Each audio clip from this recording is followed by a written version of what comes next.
Oregon has some of the lightest sentencing in the entire country. But when a weirdo from here goes to other states and they get caught, that's when they find out. This dude was registered here and he'd even been to prison.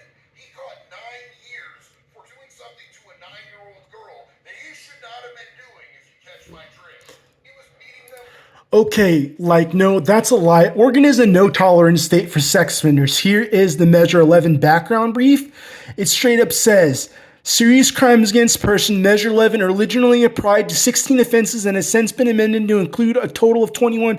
Crimes which fall under Measure 11 have a mandatory minimum sentence they carry as follows. Rape, 2, 6 months, 3 years, but it has a maximum of 25. You will get charged somewhere in the middle of that.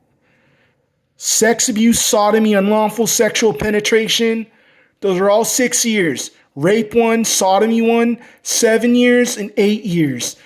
Unlawful sexual penetration 1, 8 years. But they've since upped those ones to 10 years. And this one, rape 1, right here, to 25 years. Mandatory minimum. Also, this dude right here, he got 275 years in prison on 29 charges of sex abuse against kids. 275 years. If that's not going hard on Chose, then what the fuck is? Also, this guy, this is what happens when inmates don't police the rapos like JD says he's been doing. No, he doesn't. And this is why, because this dude legitimately right here, this dude has been in and out of prison his entire freaking life for sex offenses. 100% over and over again. That dude's he's a level 3 sex offender and he writes letters and steals fucking magazines and letters and notes and stuff like that with addresses of women on them and sends them letters and then tries to get a hold of them, or he'll just go out in public and attempt to kidnap a woman for the purposes to try and assault them sexually. He's a piece of trash.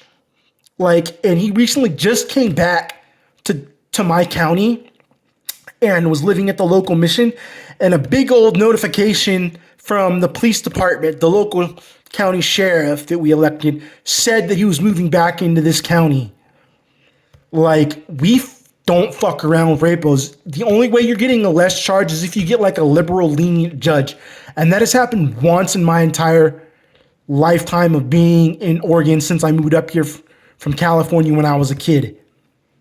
And in this county, the last judge that just recently retired in the last couple of years, Judge Marshall, would break you off for that. There was a dude that was in C-Tank that was looking at a hell of a long time. The mandatory minimum nowadays for child sex crimes, yeah, if you get a rape one, a sodomy one, or a sex abuse one, you're going to get the mandatory minimum of 8 if it's on an adult. But if it's on a child less than 12 years old, you're getting no less than 25 years in prison. And you're most likely getting about 30. It's the mandatory minimum is 25 or 30 years, 250 months, however much that adds up to. But that's what you're going to get. And now they've also made it a law to where there's this 3 strikes law against rape in the first degree. So if you get 3 strikes, and they just changed it to 2 strikes in the last 3 years, they changed it. You get 2 strikes against you for rape in the first degree, and you automatically go to prison for the rest of your life. This dude is a liar and he's a grifter. And the only reason why rapos keep going in and out of prison in this fucking state is because they won't do anything to them but extort them, protect them, and make them pay rent and make sure the other inmates don't touch them. I've said that in my other videos. I've called him out for it, and I'm calling him out for this shit. Have a nice day, YouTube.